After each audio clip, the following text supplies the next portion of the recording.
Continuando con los segmentos de la Ley de Asunción, hoy, amores, me encantaría que me puedan acompañar con su imaginación por un viaje que nos va a llevar desde las islas del Caribe hasta cruzar los teatros de Broadway, el misticismo y desembocar en Nueva York, Los Ángeles y la transformación de lo que hoy conocemos como la espiritualidad moderna. Y sí, justamente por darle continuación a la Ley de Asunción, tenemos que adentrarnos en la historia de Neville Lancelot Goddard, un místico, escritor y conferencista que nació en la isla de Barbados en 1905. En una familia pues bastante numerosa, siendo el cuarto hijo de 10. Y bueno, hijo de Joseph Nathaniel Goddard, quien era un comerciante, que más adelante se convirtió en un personaje bastante importante en estas islas, con mucho poder, digamos, económico.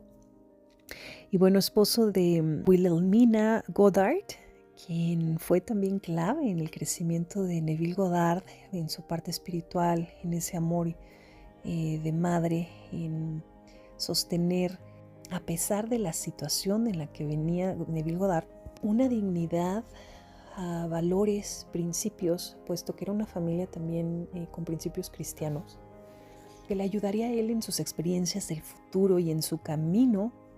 Más adelante comentaremos referente a él.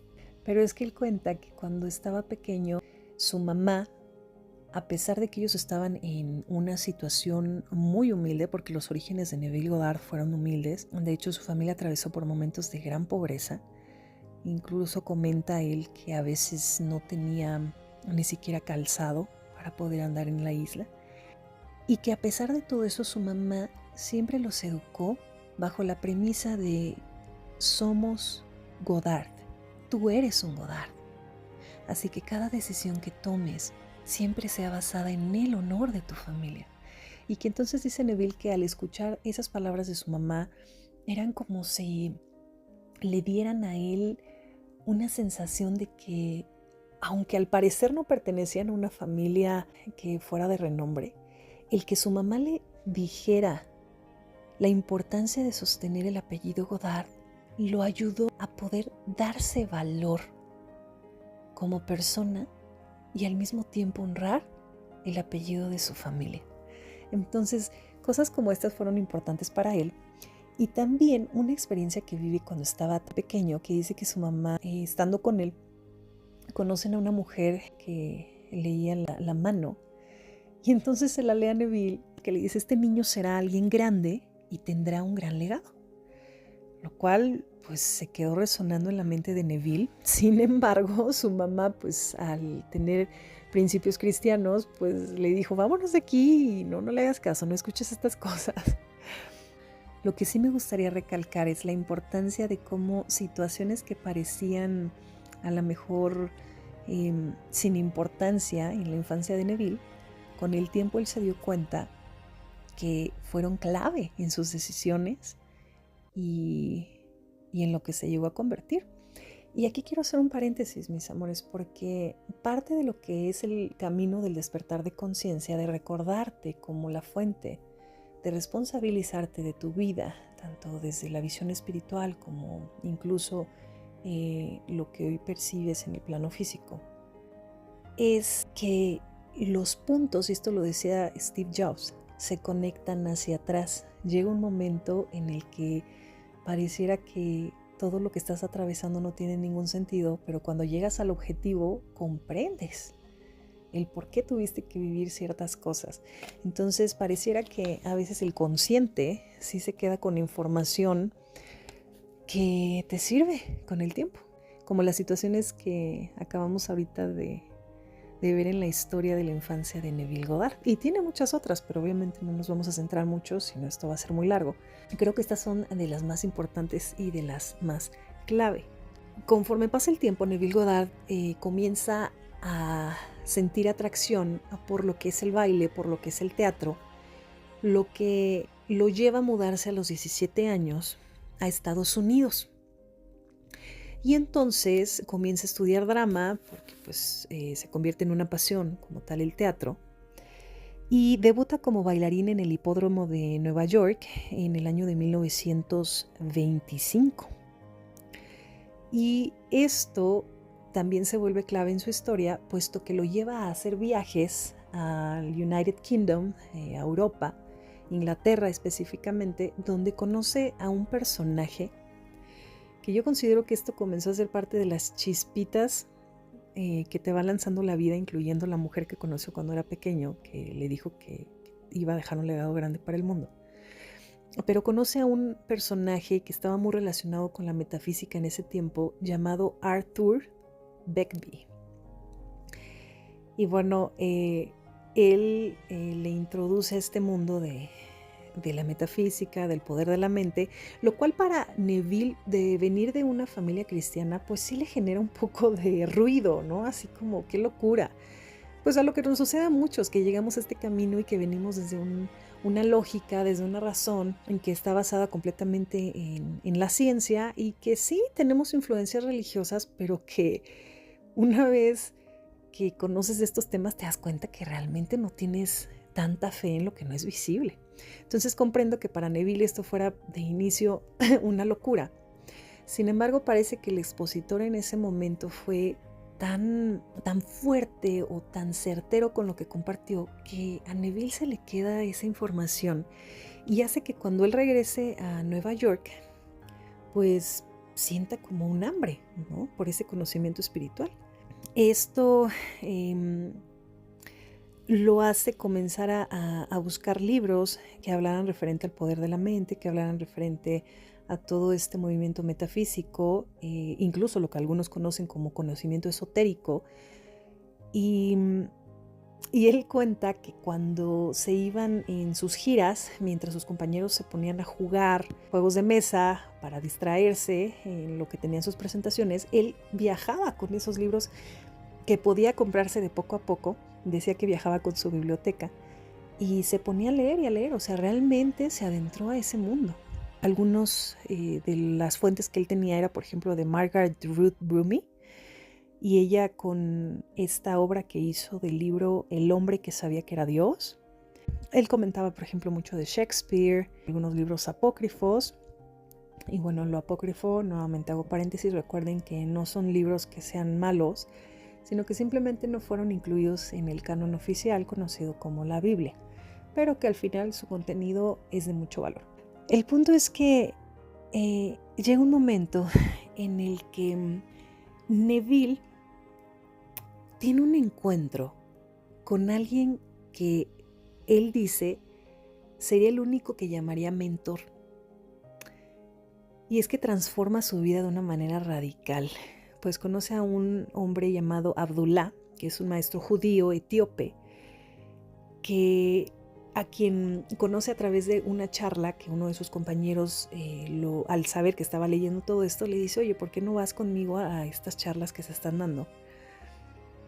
Y lo curioso es que él platica que cuando va a esa charla, Abdullah le dice: Neville, te tardaste 6 meses, me parece 6, 7 meses, algo así. La verdad no tengo el dato exacto, pero sé que es por ahí, en venir, porque los hermanos ya me habían dicho esto. O sea, que tú ibas a venir, pero te tardaste como 6 meses. Y entonces, pues Neville, yo creo que se saca de onda, ¿no? Así como que me tardé 6 meses, 7 meses y yo ni te conozco. Pero bueno, este fue algo que lo enganchó como tal con Abdullah. Y entonces lo toma como su discípulo y le comienza a enseñar misticismo, cábala e incluso la interpretación interna del cristianismo. O sea, le da una visión completa durante bastantes años. Me parece que fueron unos 5 años los que se dedicó a estar estudiando con Abdullah. Y entonces, pues le da una visión completamente distinta de la vida. Le complementa todo lo que él ya venía estudiando. Y se dice que Abdullah era un personaje a quien visitaban incluso personajes del gobierno, personas importantes, empresarios. Era un hombre muy estable financieramente, pues de renombre en respeto por su conocimiento y por todo aquello en lo que ayudaba a este tipo de personas a poder manifestar lo que ellos querían. Entonces, aprendió también con él a interpretar la Biblia no como un libro teológico o histórico, sino como un drama psicológico, como una forma o una fuente que ayudaba a comprender lo que llamó en un futuro los estados de conciencia de cada hombre, dando a entender que cada uno de los personajes narrados en este libro no es que necesariamente hayan sido seres reales que habitaron la tierra, sino representaciones de estados psicológicos del hombre y cómo es que todos estos nos iban llevando a un entendimiento hasta llegar a la iluminación más grande que representaban justamente al Cristo. Esto también lo hablaremos en otro segmento para ser más específicos, pero bueno, creo que es importante mencionarlo porque forma parte justo de la revolución en su momento de lo que aportó Neville Goddard a la sociedad con este entendimiento. Neville siempre recordaba con cariño a Abdullah, pues decía que él siempre le enseñaba con firmeza y que tuvo experiencias que realmente lo hicieron arraigarse a este conocimiento de estas leyes universales que se manejaban a través de la mente. Y él cuenta una experiencia que es la más famosa de Neville. Tiene muchas, obviamente, pero fue, digamos que la primera, la que lo hizo ya decir, es que esto es cierto y ya nadie me puede decir que no porque ya lo experimenté.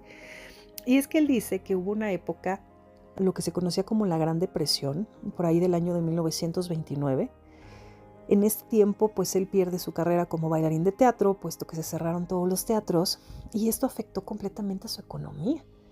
Dice que él vivía en el apartamento 154 West, en la calle 75, y que estaba muy cerca al apartamento de Abdullah, quien vivía en la 30 West, con la calle 72. Durante esta época dice que va y visita a Abdullah y le dice, ¿sabes qué, amigo? Tengo un deseo inmenso, dice, cosa que no me había pasado en años, de querer ir a Barbados a visitar a mi familia, pero no tengo nada, o sea, no tengo ni un penny, no tengo ni un dólar para poder viajar, y menos en esta situación. Y lo curioso de esta historia es que gracias a todo el aprendizaje que ya había tenido con Abdullah, y Abdullah siempre siendo firme, le decía, ¿quieres ir a Barbados? Ya estás en Barbados. O sea, ya estás en Barbados. Y entonces Neville decía, a ver, espérate, ¿cómo que ya estoy en Barbados? Si yo me veo que estoy aquí en Nueva York, rodeado de edificios enormes, para poder encontrar un árbol, incluso tienes que irte a un parque. ¿Cómo que ya estoy en Barbados? Una isla del Caribe que de hecho en esa época pues todavía no estaba tan urbanizada. O sea, era una isla casi virgen. Entonces decía, ¿cómo que ya estoy en Barbados? Y entonces Abdullah le decía, si tú quieres ir a Barbados, ya estás en Barbados. Y entonces Neville dijo que una vez que le volvió a decir con firmeza que ya estaba en Barbados, simplemente se fue a su oficina y cerró la puerta tras de él, lo cual significaba que pues, no podía seguirlo, sino simplemente era lo último que iba a decir y punto. Entonces Neville comenzó a comprender que lo que Abdullah quería es que él se visualizara allá en Barbados, que se sintiera en Barbados, pero que eran tantas las dudas que le venían, la razón, el cuestionamiento de cómo carambas voy a estar ya en Barbados si no tengo ni un peso, perdón, si no tengo ni un penny, no tengo ni un dólar, ¿cómo que ya estoy en Barbados? Pasaron unos meses, un par de meses si no me equivoco, cuando llega diciembre, porque él justamente su deseo era ir en diciembre para pasar las navidades, y le dice a Abdullah, amigo, ya estamos a 4 de diciembre y todavía no estoy viendo nada que me haga sentir que ya estoy en Barbados. Y esto que quiero hacer un paréntesis porque me encanta cómo es que al igual que muchos de nosotros, Neville, a pesar de todo el conocimiento que ya tenía y todo el estudio que ya llevaba, sintió duda, o sea, él no podía comprender lo que era asumir el deseo cumplido. Por eso es que estos fueron sus inicios. Total que dice Neville que ya se fue, que él comenzó a imaginar que mientras caminaba por las calles de Nueva York, Sentía la arena, sentía la brisa de la playa. Comenzó a hacer ese tipo de visualizaciones, incluso comenta que llegó un momento en el que ya recostado en su cama, empezaba a visualizarse, pues estando en Barbados. Pero bueno, dice que entonces, por ahí del 5 de diciembre, si no me equivoco, y para esto ya el 6 de diciembre era el único barco, o el último barco que zarpaba hacia la isla. Y le llega justamente en la mañana un sobre blanco por debajo de la puerta. Abre la carta y resulta que su hermano, uno de sus hermanos que también es clave en esta historia, puesto que también se convirtió en un gran empresario, su hermano mayor, John Goddard, le escribe para decirle: Neville, tú sabes que no hemos tenido la oportunidad de reunirnos en Navidad desde muchos años. Todos los hermanos, pues obviamente estudiando y en diferentes países cada uno. Esta es la primera vez que nos vamos a reunir todos y tú no tienes pretexto para no venir, puesto que no estás trabajando. Así que te doy tal cantidad de dinero, le deja, me parece que $50, que para ese tiempo era bastante dinero. Dice, y además ya llamé yo como tal a la naviera, que era los barcos en ese momento, para comprar tu boleto. Te vas a venir en primera clase y te dejo ese dinero, estos $50, para que te compres ropa y para que puedas venir a Barbados. Y zarpas pues el 6 de diciembre. Como tal, Neville se queda sorprendido porque pues él nunca le comentó nada a su familia, ¿no? En ese momento nunca dijo nada de que él quería ir para allá. Simplemente se esperó a lo que Abdullah le dijo. Primero se va a la naviera para que le den el boleto. Y entonces le dicen, sí, señor Goddard, aquí tenemos toda la información. Ya su hermano se comunicó con nosotros. Ya como tal nos llegó la carta.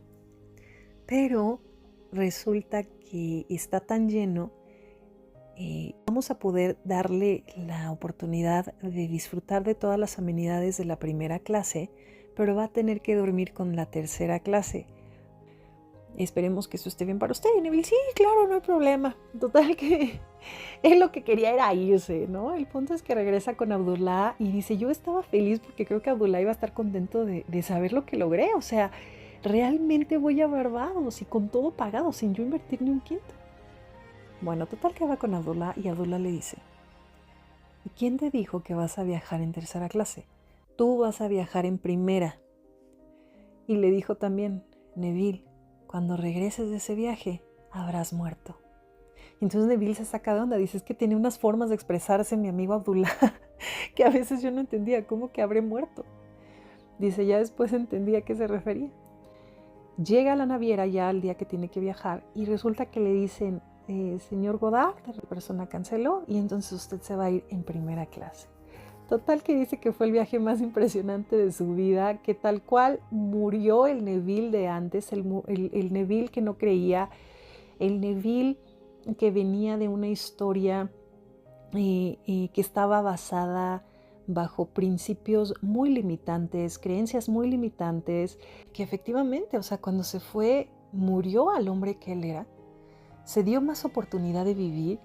Y entonces ahí fue que cuando él regresa, dice que regresó todavía hasta con más dinero, porque obviamente con el dinero que le dio a su familia, y que ahí es donde empieza parte de esta historia que él comenzó por ahí de 1938, y se dice que comenzó a dar lecturas en lo que era conocido como el Old Actors Church en Nueva York.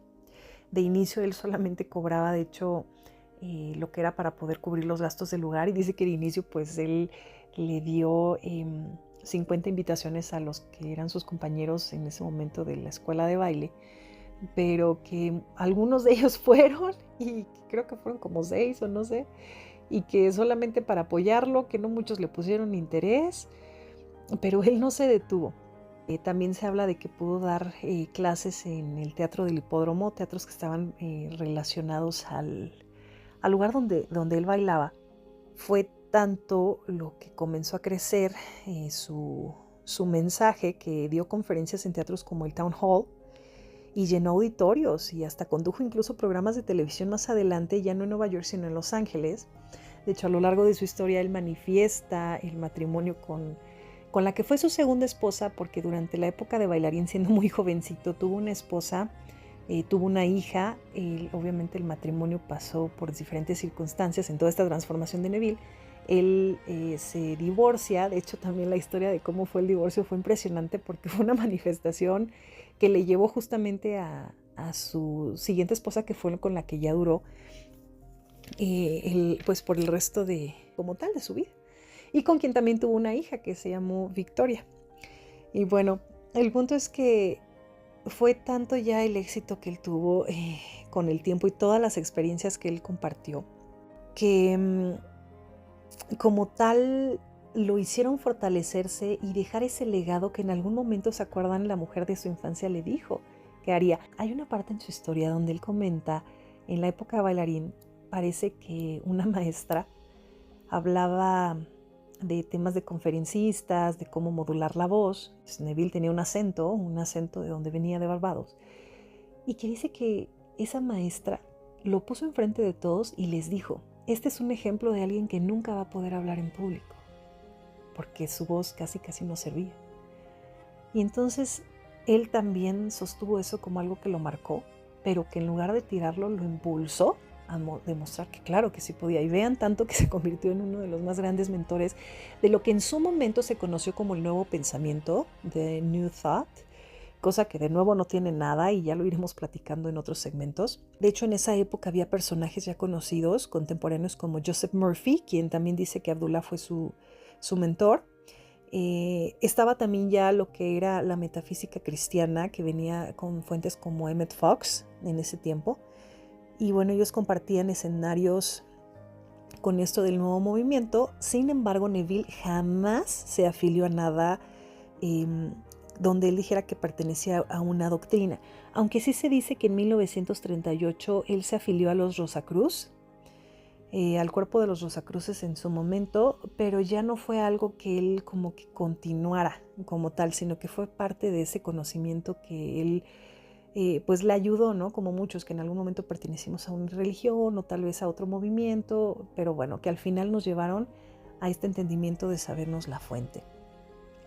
Y Neville decía que su intención era restaurar el sentido espiritual original de la Biblia y no crear una religión. O sea, su fin no era que lo alabaran y lo adoraran, sino que él lo que quería es ayudar a facilitar el entendimiento, por ejemplo, de libros como la Biblia y de la vida misma.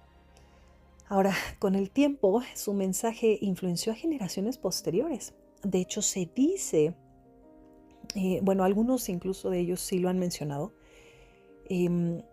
que conferencistas como Wayne Dyer, como Rhonda Byrne, la del secreto, como el reverendo Ike, por ejemplo, y bueno, incluso considero también que algunos personajes más, como Tony Robbins, de hecho, porque he escuchado algunos de sus pláticas y tiene algunos términos que utilizaba Neville, como vete hacia el final. Y yo creo que algunos más que tal vez no lo han mencionado fueron influenciados o han sido influenciados por el pensamiento de Neville Goddard. Y bueno, entre todo lo que dejó también, él escribió bastantes libros como Fuera de este mundo, como Pensar en cuarta dimensión, en 1949, El poder de la conciencia, Imaginación despierta, Semilla y cosecha, que es una visión mística de las escrituras, donde sale también Tu fe es tu fortuna, La ley de la promesa, Resurrección, en fin. Y no solamente eso, sino que al día de hoy se han reunido ya de las fuentes que quedaron aproximadamente más de 294 conferencias que él dio. O sea, realmente hay muchísima información referente a él, incluso algunas conferencias grabadas donde vas a poder escuchar la voz de Neville Goddard en inglés. Y bueno, realmente el legado de lo que le dijeron cuando era chiquito se cumplió. Él mencionaba que su interés como tal era poder ayudar a las personas a comprender que somos la fuente, que nuestro propósito en esta vida no era meramente sufrir, sino que era poder trascender las circunstancias que vivimos. Él decía que nosotros como la fuente seleccionamos las experiencias que atravesamos antes de despertar para poder recordarnos. Y él relacionaba esta escritura de Dios se hizo hombre para recordarse como Dios y para poder disfrutar del camino, ya no enfocándote en lo que no quieres, sino en lo que sí quieres. Y cómo es que la vida nos va llevando por un camino de experiencias que cuando llegamos a este entendimiento, pues le va dando mayor valor o delicia a encontrar esta perla de gran precio, ¿no? Y pues bueno, mis amores, fue bastante largo esto que compartimos hoy, pero creo que fue muy entretenido, muy fructífero, considero yo, de ver cómo es que llega el despertar de conciencia de cada uno de nosotros. Ahora, Neville también tenía esta frase de "Everyone is you pushed out". Él decía que al ser tú la fuente que proyecta, todos, incluyendo las personas en tu vida, son proyecciones tuyas de los pensamientos que sostienes y que se encarnan, que son un reflejo tuyo. Entonces, que las acciones y las actitudes de todas las personas en tu vida van relacionadas al pensamiento, del autoconcepto que tú tienes tuyo y de la percepción o el papel que tienes de esas personas. O sea, cómo tú piensas que son. Y así es como reaccionan. Y que incluso esas versiones se pueden cambiar en tu mente. O sea, era muy fuerte el pensamiento que él tenía y obviamente en esa época, digo, si para hoy a algunos todavía les cuesta entenderlo o asimilarlo, imagínense para esa época donde todavía existían muchas limitantes en creencias, ¿no? Y donde considero yo que la iglesia ortodoxa estaba mucho más fuerte. Pero bueno, les decía que Neville lo que él quería dejar de su mensaje era sostener que yo soy es el nombre de Dios, que la imaginación es el instrumento creador y que asumir el deseo cumplido es el puente entre lo invisible y lo visible. Que asumir no es engañarte, no es negar la realidad externa, sino vivir mental y conscientemente en el estado de tu deseo ya cumplido. Que es pensar, sentir y decidir como si ya fueras, como si ya tuvieras o estuvieras donde quieres.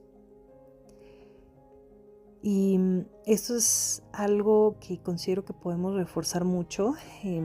Ya haré un segmento un poquito más completo de la ley de Asunción, donde esto está basado incluso en conocimiento de culturas ancestrales y actualmente la ciencia lo confirma, como con la física cuántica, con la neurociencia, con la epigenética, en fin. Entonces, como les digo, Neville en su vida privada practicaba lo que enseñaba, nunca vio separación entre su espiritualidad y lo cotidiano, y eso es justo algo bello porque es el ejemplo de lo que nosotros podemos hacer. Y en sus últimos años él se centró en algo que se llamaba la promesa. Esto fue algo ya más espiritual. De inicio fue el enfocarse a entender que tú puedes manifestar lo que tú quieras de manera física en este plano, pero conforme fue pasando el tiempo se fue metiendo más a una promesa espiritual, de una experiencia mística que él mismo dice que vivió, donde aseguraba que cada ser humano terminaría descubriendo que es uno con Dios. O sea que no va a haber ningún ser humano en la tierra que no llegue al punto en el que se dé cuenta de que es uno con Dios. Y esto ya no se trataba solo de, como les digo, de manifestar cosas materiales, sino de comprender el propósito profundo de por qué estamos aquí, recordar que somos la conciencia creadora misma. Y bueno, mis amores, pues Neville falleció en 1972 en la ciudad de Los Ángeles. Y pues considero yo que falleció tranquilo por esto, que en algunas de las historias que se cuentan, él ya sabía de este acontecimiento que iba a venir a él. Él ya mencionaba incluso que ya era momento para él de volver a la fuente, él decía de volver a la luz, de volver a esa inteligencia o fuente creadora de la cual todos somos, porque ya había experimentado lo que era ser Dios en este plano físico. Y como tal, pues lo que les digo, habiendo predicho su propio tránsito como un regreso a esa promesa. Y en el legado de Neville, mis amores, creo que lo que me conmueve es esto. Neville fue ridiculizado de niño y terminó siendo una de las voces más influyentes del siglo XX. Su mensaje no fue una moda, fue un recordatorio de que ya no estamos a merced de un destino, de una autoridad, de un sistema, que tu vida no depende de lo que ves, sino de lo que piensas y asumes como verdad. Y por eso la ley de Asunción no es una práctica más, sino que es un estilo de vida, una forma de recordar que cada pensamiento es semilla de tu experiencia y que tú eres la fuente. Y bueno, mis amores, pues esta fue una biografía de Neville Goddard. Si entendemos que todos somos uno y venimos de la misma fuente, pues Neville Goddard somos todos nosotros también. Así que espero que te ayude esta historia en tu camino y si resuena contigo, pues que puedas tomar lo mejor de esta historia. ¿Por qué no? Ayudar a que tu vida sea muchísimo, muchísimo más extraordinaria. Sin más, se despide su amiga Nuna Angelique y nos escuchamos en el siguiente segmento. Chao, chao.